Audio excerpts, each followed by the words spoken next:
வெள்ளிக்கிழமை அப்படின்னும் போது வீடெல்லாம் துடைக்கக்கூடாது. வியாழக்கிழமையே வீடெல்லாம் நல்லா தொடச்சி சுத்தப்படுத்தி பூஜை அறையை வந்து சுத்தப்படுத்தி படங்களுக்கு எல்லாமே பார்த்தீங்க அப்படின்னா சுத்தமான பன்னீரை கொண்டு அந்த துணியை வச்சு நல்லா சுத்தமாக துடைக்கணும். அது மட்டும் இல்லாமல் சாம்பிராணி தைலம் சந்தனாதி தைலத்தை கலந்து சந்தனத்தை தெய்வத்து படங்களுக்கு வந்து இட்டு குங்குமம் குங்குமத்தை வைத்து, ஏன்னா வாசனை குறிப்பாக சொல்லப்போனால் சுகந்தம் இருக்கக்கூடிய இடத்தில் தெய்வம் பரிபூர்ணமாக இருக்கும்.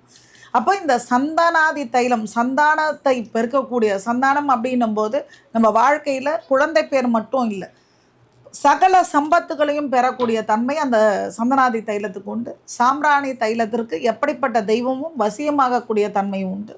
அதை சந்தனத்தோடு குழப்பி அதை படங்களுக்கு விக்கிரகங்களுக்கு வைக்கும்போது சகல செல்வங்களும் நமக்கு கிடைக்கும்.